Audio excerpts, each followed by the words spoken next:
우리 함께 하나님의 말씀 야고보서 4장 8절과 10절에 있는 말씀을 함께 보도록 하겠습니다. 하나님을 가까이 하라. 그리하면 너희를 가까이 하시리라. 죄인들아 손을 깨끗이 하라. 두 마음을 품은 자들아 마음을 성결하게 하라. 주 앞에서 낮추라. 그리하면 주께서 너희를 높이시리라. 아멘. 하나님을 가까이 하는 원리를 성경에서 소개하면서 그 원리를 처음에 손을 깨끗이 하라라고 말씀하셨습니다. 그리고 마음을 성결케 하라라고 말씀하시며 하나님을 가까이 해야 하나님께서 우리를 가까이 하시겠다라고 말씀하고 있습니다. 그리고 그 원리를 소개하며 주 앞에서 낮추는 마음을 하나님께서 높여주시겠다 약속해 주고 계십니다. 오늘 성전을 찾으시고 또 방송으로 또 이 말씀을 함께 듣고 계신 우리 모든 믿음의 가족 여러분, 하나님을 가까이 하게 되기를 간절히 소망합니다. 성경의 전체 구조를 살피면 창세기 1장과 2장 그리고 계시록 21장과 22장이 죄가 없는 유일한 4장임을 성경은 소개합니다. 그리고 이 창조와 재창조로 하나님께서 이 땅을 어떻게 이루어 가실지를 소개하고 있습니다. 그리고 창세기 3장부터는 죄가 들어옵니다. 죄가 시작되지만 계시록 20장에서는 그 죄가 완전히 종결이 됩니다.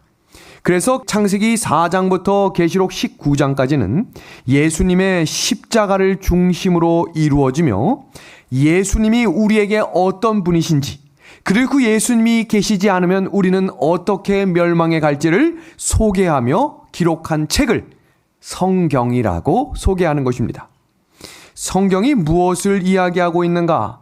이 도표에 맞추어서 하나씩 소개하면 세상과 인류의 기원인 천지 창조를 소개하고 있습니다. 그리고 창세기 3장 15절에 범죄한 인간을 어떻게 구원하실지에 대한 사랑의 하나님을 소개하며 구원의 주체이신 여자의 후손인 메시아 예수 그리스도가 성경의 중심 인물임을 소개합니다. 그리고 그 여자의 후손의 출생의 혈통을 소개하기 위해 구약 성경 전체에 걸쳐서 예수님이 이 땅에 어떻게 오실지에 대한 이스라엘의 역사를 기록하고 있습니다. 그리고 죄가 시작됐다고 그랬죠? 창세기 3장에. 그리고 계시록 20장에 죄가 끝이 날 수 있도록 성소의 원리, 구원의 원리와 방법을 소개하며 성소 제도를 끊임없이 소개하고 그 원리에 따라 사는 백성들의 발걸음을 소개하고 있습니다. 그리고 신약 성경에 들어서는 마태복음 5장부터 7장까지 구원받은 사람들이 이 땅에서 어떻게 살아가야 할지에 대한 원리를 소개하며 그 구원의 완성이 재림으로 이루어질 것임을 소개하고 있는 책이 바로 성경입니다. 여기 인간 회복과 그 인간 회복의 구원을 이루어가는 원리를 소개하기 위해서 자 여기 5번 봐주시기 바랍니다. 구원의 원리와 방법인 성소 제도. 그리고 3번입니다. 구원의 주체이신 여자의 후손인 예수 그리스도가 매 챕터마다 매 성경마다 계속해서 중심적으로 소개되고 있다는 사실입니다. 성경을 볼 때 왜 예수님이 이곳에 등장하시는지, 그 예수님이 어떤 사랑으로 우리를 초청하시는지를 살펴야 합니다. 다니엘서의 중심도 예수님이신데 오늘 그 1장부터 예수님이 어떻게 소개되고 있는지를 한번 살핍니다. 유대에서 바벨론의 포로로 잡혀와 하나님을 드러낸 다니엘을 통해 하늘에서 죄악 세상으로 오셔서 하나님을 보여주신 예수 그리스도를 소개하고 있는 장입니다. 2장은 느부갓네살 왕의 꿈에서 세상 나라를 상징하는 신상 위에 나타난 그 돌을 소개하며 장차 재림을 통해 인간 나라를 다스리실 중심 예수님을 소개하는 것입니다. 3장입니다. 3장에서는 하나님께 순종하는 믿음으로 우상을 거부하고 풀무불 속에 들어간 다니엘과 그의 세 친구, 그 세 친구와 함께 거니시며 보호하시는 예수님을 소개하고 있습니다. 4장 한번 볼까요? 하나님의 통치권을 무시하고 교만해진 느부갓네살 왕을 짐승이 되게 하시며 잠시 왕자에 물러가게 하심으로 인생의 주인, 나라의 주인, 내 마음의 주인이 내가 돼서는 안 됨을, 통치자가 주인 대신 예수님임을 소개하고 있습니다. 그럼 5장입니다. 5장은 어떤 내용이 나오는가? 벨사살 왕이 베푼 타락한 향연의 밤에 바벨론이 몰락합니다.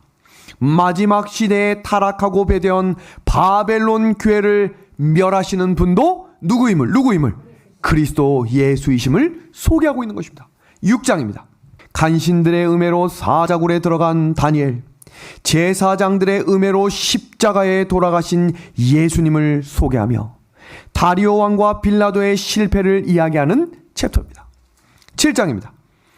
하나님을 대적하며 그의 백성들을 핍박하는 세상의 나라들과 통치자들을 마침내 심판하고 승리하는 그리스도와 성도들을 기록하고 있는 책입니다.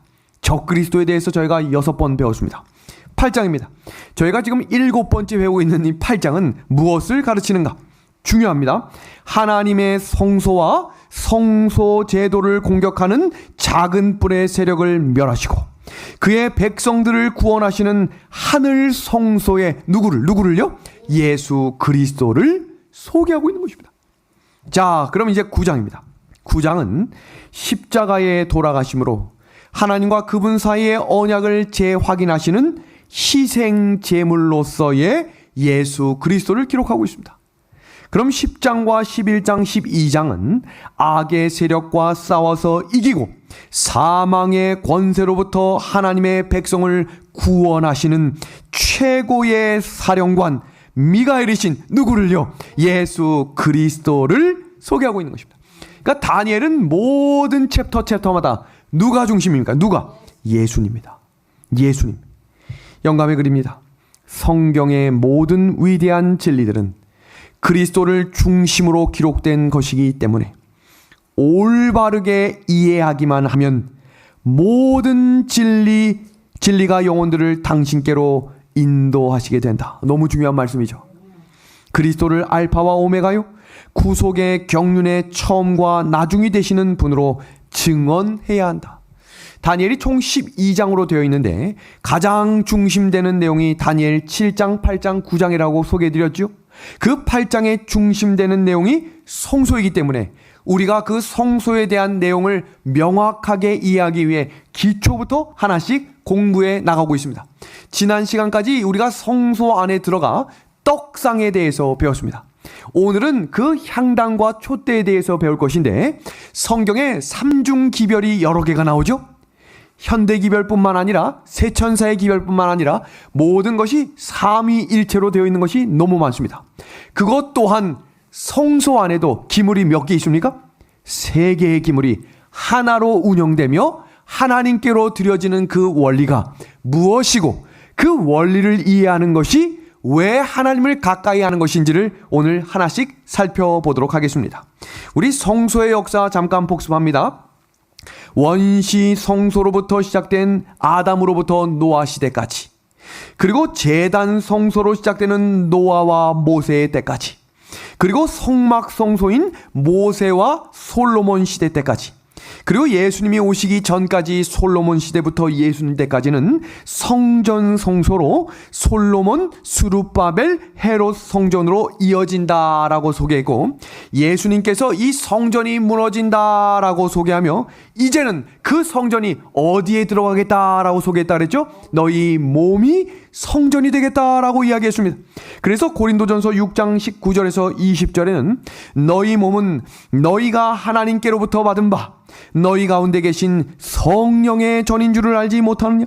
너희는 너희의 것이 아니라 값으로 산 것이 되었으니 그런즉 너희 몸으로 하나님께 영광을 돌리라. 아멘입니다. 재림 성도의 성전 관리를 우리가 명확히 배웠습니다. 첫 번째는 성전 안에 무엇이 있음을요? 계명입니다. 그리고 그 성전 안에는 구별된 장소이기 때문에 부정한 것을 넣어서는 안 된다라고 우리가 배웠죠. 그래서 그 성전의 주인이 예수 그리스도일 때 성경의 중심도 예수 그리스도, 우리 몸의 중심도 예수 그리스도가 될 때 성전이 성전다워질 수 있다라고 이야기했습니다. 그리고 성전을 관리하는 제사장은 반드시 구별된 성별된 사람이어야 함을 이야기했고, 성전에서는 순화된 말이 나가야 했다라고 우리가 함께 살폈습니다. 그리고 성전의 기능이 용서와 화목입니다. 오늘 이 내용도 다시 한번 구체적으로 잠시 후에 살핍니다. 성소는 하나님이 디자인하고 계획하셔서 만드셨으므로 성전 안에는 사람의 생각이 들어가지 않았다라고 소개했습니다. 노아 방주, 성소, 솔로몬의 성전, 그 모든 것들을 지을 때에는 하나님께서 아주 세세하게 말씀하시며 모든 구원의 시작과 끝이 예수님이 아니고서는 들어갈 수 없음을 소개했습니다. 자, 오늘 우리가 잠깐 살피고 넘어가야 될 부분이 이것인데요. 이스라엘 백성들의 삶의 중심이 두 가지였는데, 첫 번째는 성소 중심의 생활을 했고, 두 번째는 안식일 중심의 생활을 했다라고 살폈습니다. 오늘 이 원리 중에 매우 중요하고 재밌었던 아주 큰 위기의 사건을 하나 소개하도록 하겠습니다. 여러분, 이 성소에 관련된 내용 중에 영감의 글을 보시면 성소를 중심으로 매우 질서정연하게, 선착순 아닙니다. 원하는 순서 아닙니다. 왜 하나님께서 질서정연하게 중앙 성막을 중심으로 그 주위에는 제사장들과 레위인들이, 그리고 모든 지파들은 그 바깥에 이 진도 3중으로 치게 되어 있었습니다. 왜 이렇게 됐을까? 여기서 한 사건을 소개합니다. 성경 민수기서를 살펴보시면 고라와 다단의 반역이 일어납니다. 이 반역은 언제 일어났는가? 이스라엘 백성이 광야를 지난 지 얼마 지나지 않아서 반역이 일어났습니다. 여기서 중요한 사실 한 가지는 광야에서 일어났던 모든 일들은 대부분 즉흥적이고 감정적으로 일어났던 일들이 대부분이에요. 물 좀 주세요. 목이 마르니까 그 즉흥적으로 달라고 한 것입니다. 만나가 맛이 없어요? 우리에게 고기를 좀 주세요. 아말렉이 쳐들어오면, 이런 모든 것들은 순간과 즉흥적으로 일어났는데, 지금 보시는 이 고라와 다단의 사건은 매우 치밀하게 일어난 사건으로 고범죄라고 기록되어 있습니다. 고범죄라는 건 무엇이냐면 의도적이고 계획적인 성령을 거스르는 죄를 일컫는 말입니다. 도대체 어떤 일이 일어났는가? 본문 성경을 보겠습니다. 레위의 증손 고앗의 손자 이스알의 아들 고라와 루벤 자손 엘리압의 아들 다단과 아비람과 벨렛의 아들 온이 당을 짓고 이스라엘 자손 총회에서 택함을 받은 자 곧 회중 가운데에서 이름 있는 지휘관 250명과 함께 일어나서 뭐 했다고 되어 있습니까? 모세를 거스렸습니다.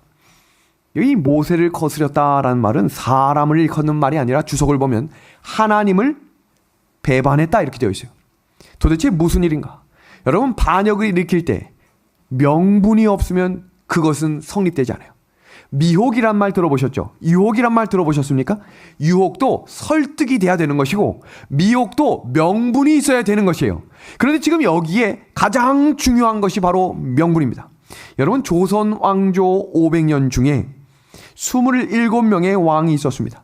정말 한 세대도 제대로 건넌 적이 없이 대부분 무엇이 일어났죠? 반역입니다. 그런데 반역을 역사에 반역이라고 기록된 것이 거의 없어요. 왜 그런지 아십니까? 명분을 찾아다가 그 왕은 내려올 수밖에 없다 만들어 놓고 반역을 일으킨 다음에 뭐라고 이야기하냐면 개혁을 일으켰다라고 역사에 기록하고 있습니다. 그런데 그 내용 중에 가장 이해가 안 되는 한 장면 중에 하나가 수양대군이 어린 왕을 끌어내리는 장면은 지금 생각해봐도 전혀 이해가 되지 않는 장면입니다. 자, 그러면 여기 고라와 다단의 반역의 명분을 지금부터 소개하겠습니다. 그 명분이 무엇인가? 고라는 자신도 레위 자손인데 왜 제사장을 아론만 하냐는 거예요. 말 됩니까? 같은 집하고 같은 족속이면 왜 쟤만 하고 왜 쟤만 저렇게 좋은 일 하느냐 이것입니다. 그럼 다단과 아비람은 뭐라고 얘기했는가? 루벤 지파의 사람인 우리도 무슨 권한을 할 수 있도록? 장자의 권한을 할 수 있도록 우리에게 힘과 기회를 달라는 것입니다. 사람이 들을 때 대단히 일리 있어 보입니다. 그럼 도대체 여기서 질문입니다. 치밀하게 준비해 일어난 이 사건, 도대체 고라와 다단과 아비람은 무슨 연관성이 있길래 이렇게 마음을 모았을까? 여기 보십시오. 고라와 다단이 어떻게 이 다른 두 지파가, 레위 지파하고 루벤 지파거든요. 이 다른 지파가 어떻게 하나로 연합하게 되었을까? 지금부터 제가 두 개의 성경 구절을 보여드릴 테니까 이 성경 구절을 함께 눈으로 읽으시면서 도대체 무엇이 문제였는지를 찾아주시기를 부탁합니다. 자, 민수기 2장 10절입니다. 찾아보십시오. 남쪽에는 루벤 군대 진영의 군기가 있을 것이라. 루벤 자손의 지휘관은 스데울의 아들 엘리수리오. 다음 구절 민수기 3장 29절입니다. 고앗 자손의 종족들은 성막 남쪽에 진을 칠 것이요. 이 성경 구절 두 개에 공통적으로 나오는 단어는 하나입니다. 무엇입니까? 무엇입니까? 남쪽이란 단어입니다. 자, 그러면 지금 평면도로 성소를 중심으로 삼진으로 되어 있었던 그 진을 잠시 보여드리겠습니다. 자, 장막, 성소를 중심으로 처음에는 레위 지파 사람들이 성소 중심으로 진을 쳤고 2단계에는 모세와 아론의 진영, 게르손, 무라리, 고앗 자손, 그리고 3단계에는 12지파가 동서남북의 각각의 3개의 지파들이 진을 쳤습니다. 자, 그러면 여기 남쪽에 진을 친 고앗 자손과 루벤 지파의 요 부분을 집중해 주십시오. 가까이 있다 보면 대화할 일이 많아집니까? 대화할 일이 많아지다 보면 서로 마음에 공감되는 것들을 더 얘기하게 됩니까? 공감되는 것을 이야기하다 보면 불평, 불만이 하나로 뭉쳐져 시너지 효과를 낼 수 있겠습니까? 매우 중요합니다. 좋은 이야기도 나누지만 대부분 불만스럽고 불평하는 마음이 하나가 될 때 그 사람들은 힘을 얻기 시작합니다. 나만 그렇게 생각하는 게 아니네. 여기 모세의 행정력과 아론의 제사장직에 대한 반역의 시초가 누구를 만나고 어떤 대화를 많이 하느냐에 따라 그 결과가 전혀 달라지는 일이 시작되었다는 것입니다.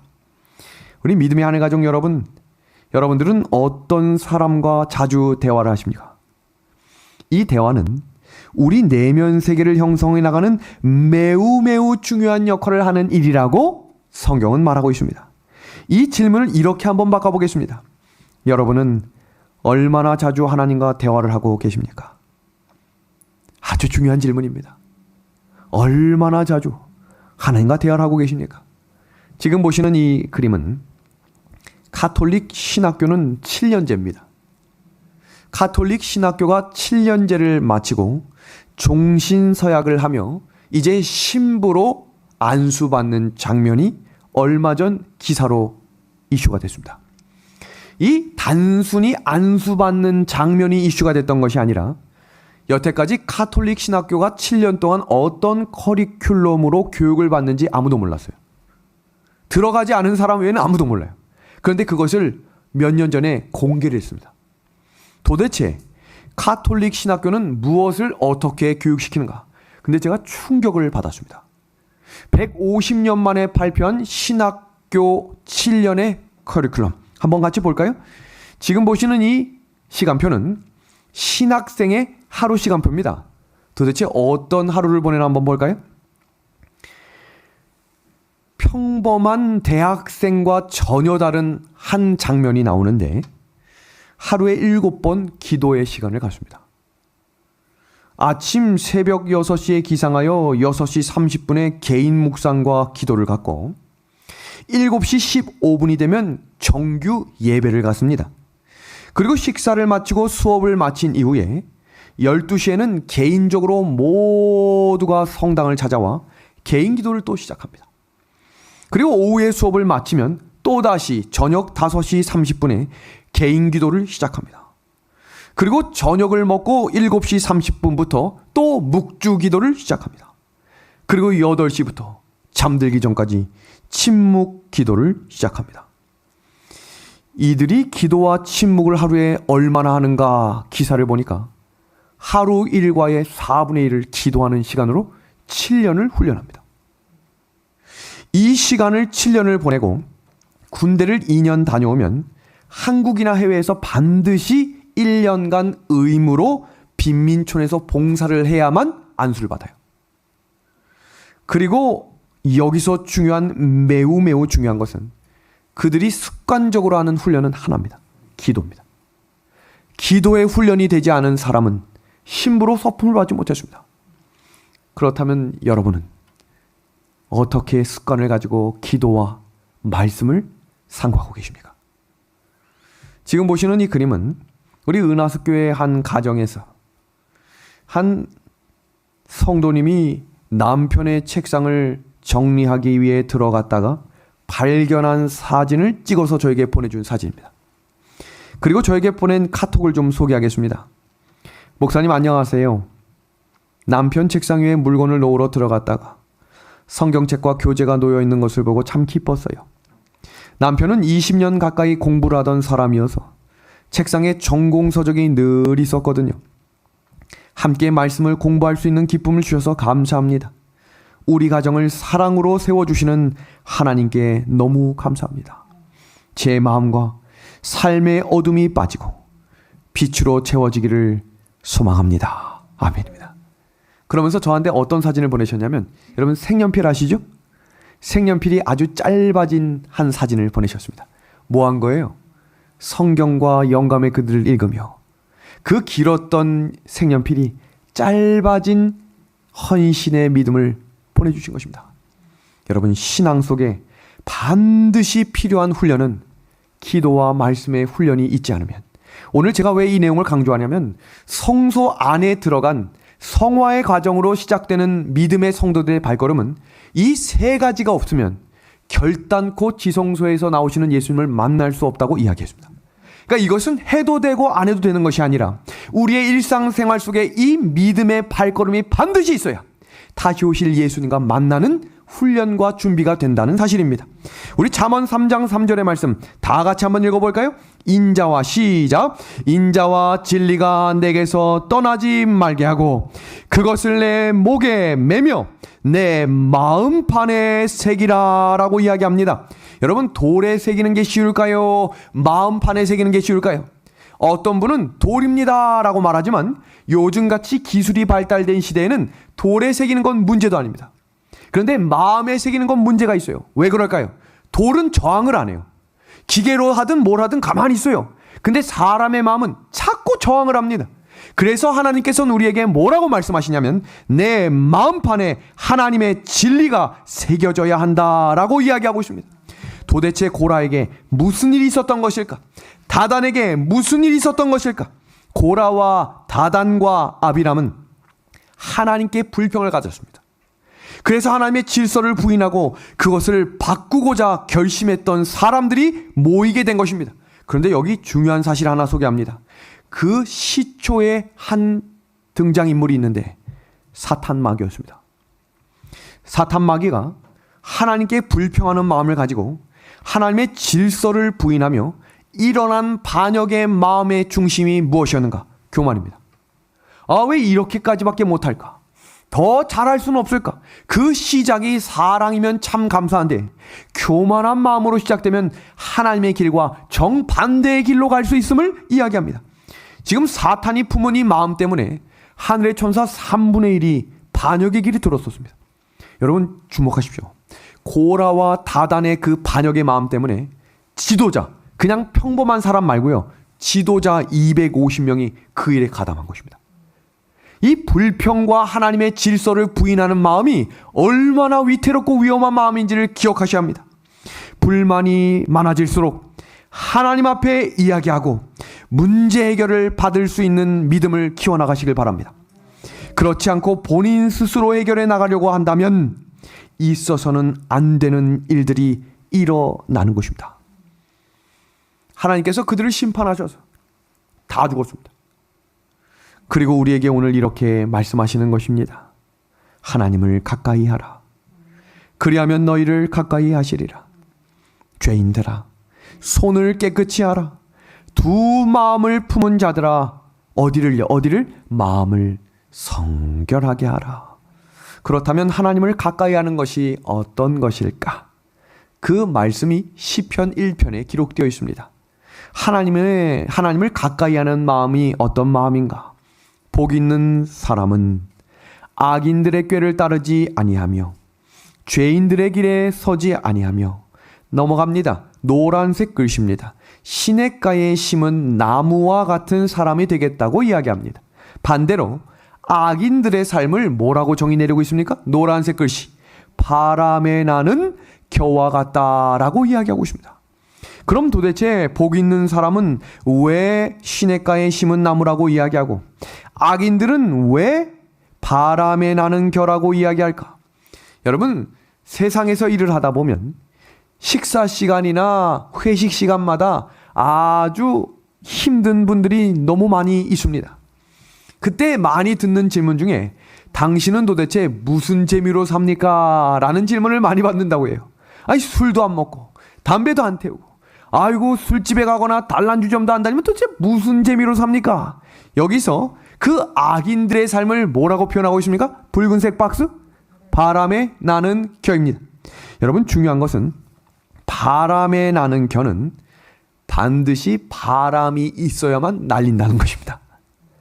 성경에 나오는 바람은 두 가지 종류가 있어요. 첫 번째 종류의 바람은 파괴시키는 바람이 있고요. 또 성령도 뭐라고 표현되고 있냐면 바람이라고 표현되고 있습니다. 그럼 여기서 등장하고 있는 악인의 바람과 나는 겨에 같다라고 하는 이 말은 도대체 무슨 바람일까? 여러분, 왜 부모들이 늦은 시간까지 자녀들을 재우지 않고 학원을 보낼까요? 왜 젊은 청년들이 이 코로나 시기에도 명품백 200만 원, 300만 원 사려고 밤새도록 20시간 줄을 섰다가 아침에 문을 열면 눈 비비며 그거 사고 행복하다고 나오는 이유가 뭡니까? 바람 때문입니다. 어떤 바람인가?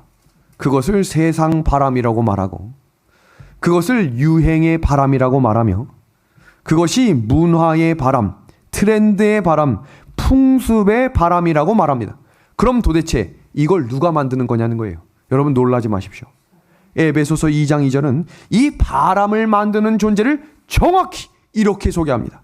그때에 너희는 그 가운데에서 행하여 이 세상 풍조를 따르고 공중의 권세 잡은 자를 따랐으니 곧 지금 불순종의 아들들 가운데서 뭐라고 되어 있습니까? 역사하는 영이라. 악인은 사단이 만들어내는 바람에 의해 나는 겨와 같다라고 이야기하는, 조용히 있는 것 같지만 바람이 불면 날아가는 존재가 되는 사람들을 뭐라고 이야기하냐면 악인들이라고 표현하는 것입니다. 반면에 복이 있는 사람은 시냇가에 심은 나무와 같다라고 말합니다. 그럼 도대체 왜 이들은 바람이 불어도 흔들리지 않을까? 그 이유를 성경은 이렇게 말합니다. 하나님의 말씀을 즐거워함으로 그 마음의 기초가 말씀이 되었기 때문이라는 것입니다. 그런데 여기서 중요한 사실은 그런 사람들만이 예수님이 가지셨던 온전한 믿음을 가지게 되겠다라고 소개하고 있습니다. 믿음의 한 해 가족 여러분, 여기서 중요한 영감의 글을 하나 소개하겠습니다. 여기 주목해 주십시오. 진리를 믿고 순종함으로 그대는 오늘의 의무와 시련을 감당하기에 충분한 은혜를 받게 될 것이다. 내일을 위한 은혜는 그대에게 필요하지 않다. 언제? 오늘을 위하여 승리하라. 다음입니다. 오늘을 위하여 자아를 부정하고 오늘을 위하여 깨어 기도하며 오늘을 위하여 하나님 안에서 승리를 거두라. 아멘입니다. 이것을 매일 드리는 제사라고 말했고, 그 사람들은 겸손한 마음을 가진 사람만이, 그것이 오늘 본문 성경이에요. 주 안에서 자신을 낮추라. 그리하면 너희를 높이시겠다. 겸손한 사람만이 매일의 제사를 드리게 될 것입니다. 우리가 지난 시간 성소와 지성소에 대해서 살피며 성소의 겹이 덮개가 4개로 되어 있다라고 소개했습니다. 그 4가지를 하나씩 소개했습니다. 그리고 우리가 떡상을 배웠죠. 떡상에 대한 내용을 잠깐 복습하면 이 떡상은 하나님의 말씀이다라고 소개했습니다. 그 말씀에 대한 내용을 잠깐 복습합니다. 여러분, 여기 주목해 주십시오. 제사장들이 그 진열된 떡을 먹었다라고 소개했습니다. 제사장은 반드시 떡을 먹어야 했습니다. 하나님의 백성들도 말씀 없이 산다는 것은 제사장직을 포기한 것과 같습니다. 너무너무 중요한 말씀이에요. 제사장의 음식인 산떡이 곧 하나님의 말씀입니다. 아주 또 중요한 말씀 하겠습니다. 안식일에 떡을 교체하고 떡을 먹었다고 되어 있거든요. 이 원리가 무엇인지 함께 보겠습니다. 매일의 생활 속에서 하나님의 말씀을 듣고 읽고 명상하는 일도 중요하지만 매 안식일에 교회에 참석하여 하나님의 말씀을 집중적으로 듣는 일도 매우 중요한 원리가 성소의 떡상의 원리입니다. 이거 기억해 주십시오. 세 번째 원리입니다. 말씀 연구의 유익입니다. 진실로 그리스도를 사랑하는 사람은 그분의 말씀을 사랑하는 것입니다. 말씀 속에서 그분을 더 깊이 이해하고 그분을 더 알면 알수록 사랑하게 되고 믿음이 깊어지게 될 것입니다. 죄의 권세로부터 자유로워질 수 있는 길은 바로 말씀입니다. 하나님의 말씀을 듣고 거룩한 사랑 안에서 우리는 한 걸음 한 걸음씩 예수님께로 더 가까이 나아가게 될 것입니다. 우리는 하나님의 성령에 대해 더욱 잘 알게 될 것이고 성경을 유일한 신앙의 기초로 받아들이게 될 것입니다. 말씀은 하나님의 백성들은 거룩하게 하는데 다른 어떤 힘보다 하나님의 말씀이 더욱 능력이 있음을 고백하게 되겠다라는 것이 성소 안에 있는 떡상의 원리였습니다. 자, 그러면 촛대에 대해서 함께 살펴보겠습니다. 이 촛대는 어떻게 만들어졌는가? 살구꽃 형상의 잔과 꽃받침 그리고 등잔이 7개가 있는데 무엇으로 만들었는가? 정금 1달란트 50kg의 금을 하나하나씩 녹이고 제조하여 만든 것이 바로 금촛대입니다. 그럼 이 금촛대를 불나게 하는 이 기름은 어떤 것을 의미하는가? 감람을 찌어낸 순결한 기름은 예수님의 고난과 희생에 참여하는 성령의 사역을 의미합니다. 지난 시간에 잠깐 살폈는데요. 이 등잔의 심지는 제사장들이 입다가 헤어진 세마포옷으로 그 심지를 만들었다라고 말했습니다. 이 촛대를 이해하시려면 두 가지 매우 중요한 성경적 단어가 있는데 그 단어는 바로 이것입니다. 빛과 기름입니다. 이 기름과 빛은 무엇을 의미하는가? 성경 주석의 내용을 살핍니다. 촛대에서 빛과 기름이 분리될 수 없는 것처럼 구속사역에서 예수 그리스도와 성령은 언제나 하나임을 기억해야 한다. 여러분, 첫 번째 죄의 권세로부터 자유로워질 수 있는 길은 말씀이라고 했습니다. 두 번째, 죄의 권세로부터 자유로워질 수 있는 것은 뭡니까? 성령입니다. 성령. 성경 요한복음 8장 12절입니다.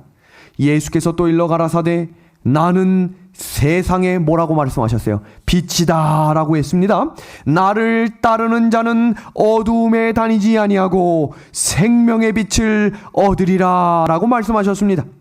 세상의 빛이 예수 그리스도라면 우리가 걸어가는 길에 반드시 어두운 세상에 필요한 것이 빛이라는 것입니다. 성경 요한복음 12장 46절의 말씀입니다. 나는 빛으로 세상에 왔나니 물은 나를 믿는 자로 어두움에 거하지 않게 하려 함이로다. 아멘입니다. 여기 중요한 한 가지를 좀 살핍니다. 여기서 죄인이 죄의 본질로부터 자유로워졌다. 여러분, 우리 잠시 뜰로 나가 보겠습니다. 뜰에 세 가지가 있었죠? 번제단, 물두멍, 양 잡는 곳이 있었습니다. 번제단에서 이 양을 잡기 위해 양을 잡는 순서를 제가 4가지를 소개했죠. 온몸을 기대서 양의 목을 죄인이 땀으로 그 죄의 값을 받으면서 이제 나의 죄가 양에게 전가됐으므로 나를 의롭게 여겨주죠. 그러니까 죄로부터 자유로워졌다라고 여겨지는 것입니다. 그렇다면 그 증거가 뭐냐는 거예요. 그 증거가 지금 여기 등장합니다. 우리의 삶 속에서 하나님께서 죄를 회개할 때 용서해 주신다는 사실을 믿으십니까? 그 믿음이 있어야 예수님께 나아갈 수 있거든요. 그럼 도대체 그 증거가 뭐냐는 거예요. 믿었어요. 그럼 그게 우리의 삶의 증거로 드러나겠다고 했거든요. 도대체 그 증거가 무엇인가 보겠습니다. 죄인이 죄의 본질로부터 자유하게 되었다는 증거는 우리 죄를 대속하신 예수님의 빛을 받아 반사하는 것이라는 것입니다. 이 원리를 하나씩 좀 소개합니다. 우리가 예수님의 빛을 반사할 수 있는 방법은 우리의 마음 가운데 죄가 사라져야 예수님의 빛이 반사되는 거예요. 여러분 주목하십시오. 그것이 그리스도의 향기입니다. 그것이 그리스도의 편지입니다. 그것이 그리스도의 대사입니다. 여러분 말로만 아멘 아멘 하고 내가 그리스도의 향기가 돼야지 라고 결심한다고 될 수 있는 게 아니라 죄를 매일매일 회개해야 예수님의 빛이 반사되므로 내가 죄로부터 자유함을 입었다라고 하는 것이 뭐로 드러나는 거예요? 빛으로 드러나는 거예요. 그 빛을 보고 사람들이 예수님을 알게 되는 것이 우리가 예수님의 자녀가 되었다는 증거입니다. 그 성경적 원리가 마태복음 5장에 이렇게 기록되어 있어요. 자, 보겠습니다. 너희는 세상의 빛이라. 산 위에 있는 동네가 숨기우지 못할 것이요 사람이 등불을 켜서 말 아래 두지 아니하고 등경 위에 두나니 이러므로 집안 모든 사람에게 비추느니라. 이같이 너희 빛을 사람 앞에 비추게 하여 저희로 너희 착한 행실을 보고 하늘에 계신 너희 아버지께 영광을 돌리게 하라. 아멘입니다. 여러분 이 원리가 성소에 있는 원리를 이해하시면 전혀 다르게 이해될 수 있는 성숙한 믿음을 가지게 될 것입니다. 도대체 이 착한 행실이 뭔가 그 원리의 시작이 뭐냐면 번제단에서 죄를 온전히 회개한 그 마음 가운데 하나님이 빛을 주십니다. 그리고 그 빛이 우리의 삶을 통해 뭔가를 하려고 하는 것이 아니라 발걸음 자체가 빛이 나게 하시겠다는 거예요. 그 빛이 나게 하는 존재가 성령입니다. 그 성령을 내 마음속에 받아들이는 매일매일의 제사, 촛대의 제사를 드리는 사람을 하나님께서 너는 죄로부터 자유함을 입은 하나님의 자녀라고 가르쳐 주신 것입니다. 그 시작이 바로 생명의 떡을 먹는 사람이, 말씀을 먹는 사람이, 그 말씀에 순종하며 걸어가는 사람의 발걸음 가운데 빛을 주시고 사람들이 그 빛을 보고 주님을 알게 하신다는 것입니다. 목사님 전 한 게 없는데요. 그 발걸음이, 걸어가는 모든 발걸음이 하나님의 빛입니다. 은혜롭지 않습니까? 영감의 글입니다. 순결해진 마음에는 모든 것이 변화된다. 그 시작이 마음이 순결해져야 되는 거예요. 하나님께서 이 마음을 깨끗게 해주시기를 완전히 엎드려야 된다는 사실입니다. 품성의 변화는 마음속에 그리스도가 내재하신다는 증거다. 하나님의 성령은 영혼 속에 새 생명을 나게 하시고 생각과 욕망을 그리스도의 뜻에 복종케 하신다. 그리하여 속사람은 그리스도의 형상으로 말미암아 다시 새로워진다 라고 이야기합니다. 여러분 끊임없이 마음은 원인데 육신이 약합니다 라는 말을 이제 중단하시고 정말 하나님께 매달림으로 하나님의 품성을 닮아갈 수 있는 저와 우리 믿음의 성도들의 발걸음이 되기를 우리 예수님의 이름으로 소망합니다. 또 영감의 글입니다. 참으로 그리스도를 바라보는 자들은 주님의 영으로 말미암아 그분의 형상으로 변화함을 받게 될 것이며 그리스도 예수 안에서 장성한 분량에 이르는 남녀로 성장하게 될 것이다. 우리 노란 글씨 다 같이 읽어볼까요? 하나님의 성령은 시작. 하나님의 성령은 사랑과 순결로서 사람들을 감동시킬 것이며 저들의 품성 가운데 우아함이 드러나게 될 것이다. 내가 하는 게 아니라 누가 그렇게 해주신다는 거예요? 성령 하나님이 하신다는 것입니다. 그 원리를 어디에 넣어주신 거예요? 촛대 안에 넣어주신 것입니다. 빛, 성령의 빛, 예수 그리스도와 성령은 분리될 수 없는 존재임을 가르쳐주신 촛대입니다. 촛대. 다음은 향단입니다. 향단에 대해서 성경 주석은 이렇게 소개합니다. 이 향단의 불이 도대체 어떤 불인가? 이 불은 아무 불이나 갖다 붙이는 게 아닙니다. 번제단의 불을 은향로에 담아와서 향이 들어있는 금향로에 넣습니다. 그리고 아침에 죄를 제거하고 향로에 향을 뿌립니다. 그러니까 밤새도록 탄 불을 아침마다 뭐 해주는 거예요? 교체해 주는 것입니다. 이 향단에서 피어오르는 향기와 연기는 성소와 지성소 사이의 휘장을 넘어 지성소 하나님의 보좌까지 이르게 된다. 이것은 하나님을 직접 대면할 수 없는 우리를 위하여 중보하시는 예수 그리스도의 중보 사역을 예표하는 것이다. 여러분, 성전의 모든 기물은 예수님을 상징합니다. 정확하게 기억하십시오. 성경에 나오는 성전의 모든 기물은 모두가 다 누구를? 예수님을 의미합니다. 이 향단도 마찬가지로 우리의 마음과 우리의 기도를 하나님께로 전달해 주시는 예수님의 중보 사역을 의미하는 것이 뭐의 장면이라고요? 향단의 장면입니다. 영감의 글을 좀 보겠습니다. 이 향단을 기도라고 표현하고 있는데요. 영감의 글입니다. 기도는 그대의 능력의 근원임을 기억하라.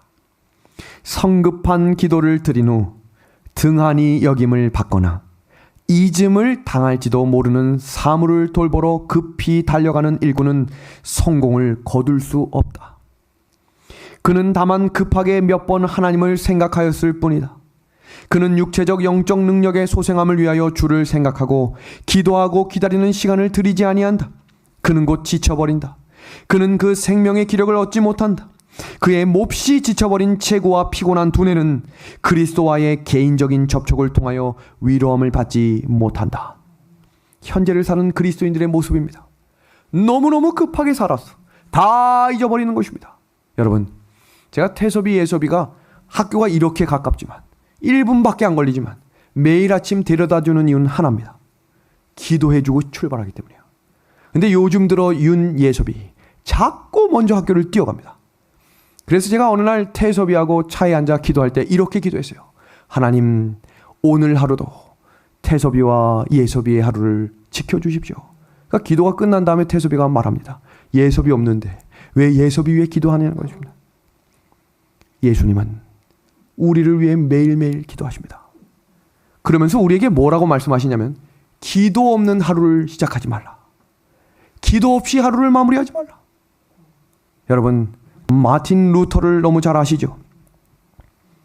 마틴 루터가 그의 인생의 아주 중요한 명언처럼 여겼던 한 문장을 지금 소개합니다.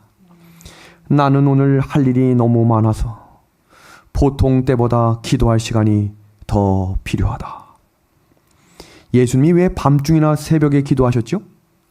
찾아오는 사람이 너무 많았기 때문입니다.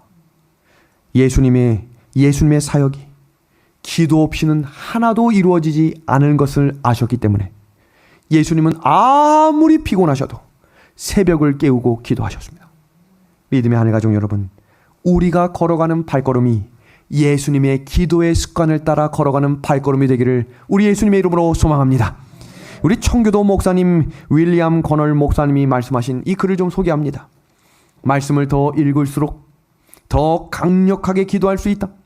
말씀을 잘 안 보는 사람은 기도도 잘 안 될 것이다. 전 이 말에 100% 동의합니다. 기도를 안 하는, 못하는 사람의 특징을 보면 말씀을 전혀 보지 않습니다. 기도할 말도 없고 기도하고 싶은 마음도 사라집니다. 그래서 우리의 시작이 떡상으로부터 시작하셔야 향단에 이르는 기도가 올려지는 것입니다. 왜 우리의 마음 가운데 그 울림이 없는가? 촛대에 기름이 없기 때문이에요. 그러니까 이 삼중 원리, 이 세 가지의 원리가 함께 이루어지는 하루가 될 때 성소에서 일하시는 예수님을 만나게 될 것입니다. 여러분, 기도하는 세 부류의 사람이 있습니다. 내가 어떤 부류의 사람인가 한번 점검해 주십시오. 첫 번째, 기도하지 않으면서 걱정만 하는 사람. 걱정됩니다. 두 번째, 기도는 하는데 걱정도 하는 사람. 세 번째입니다. 기도하기 때문에 걱정하지 않는 사람입니다. 우리 원주 새하늘교회가 전소됐습니다. 제가 그 장면에는 없었지만 계속해서 실시간으로 카톡이 와가지고 그 불타는 장면을 거의 실시간으로 봤어요. 근데 저에게 아주 감동적이었던 한 사진은 성도들이, 여러분 만약에 우리 교회에 불났다면 어떻게 하실 거예요? 다 모이지 않겠습니까? 다 모인 것입니다. 근데 그 성도들이 눈물로 기도하고 있는 것입니다. 제가 근데 그 감동적인 한 카톡이 있는데 이렇게 보내셨어요.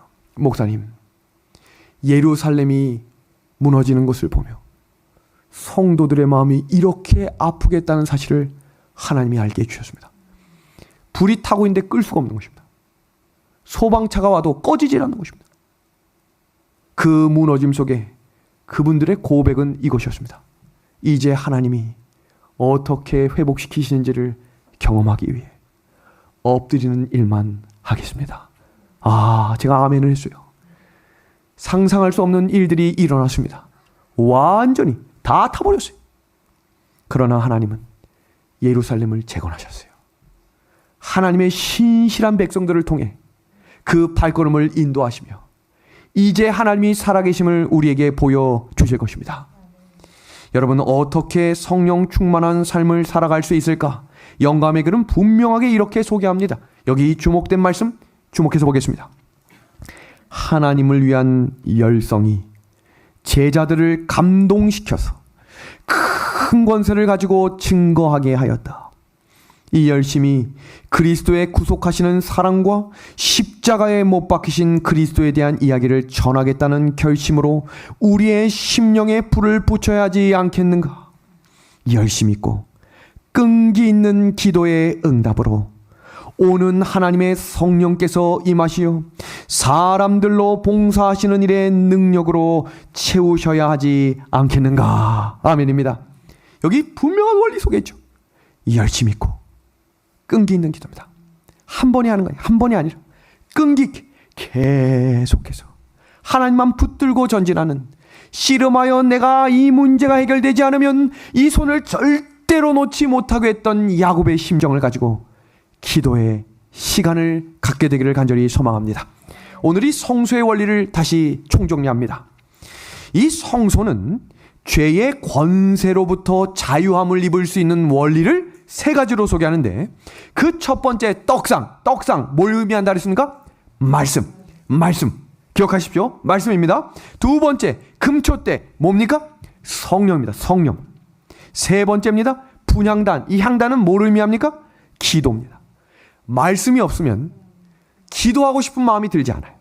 그렇기 때문에 말씀이 마음에 채워질 수 있도록, 죄가 물러날 수 있도록 마음을 정결하게 하셔야 누구를 받을 수 있는 거예요? 성령이 오십니다.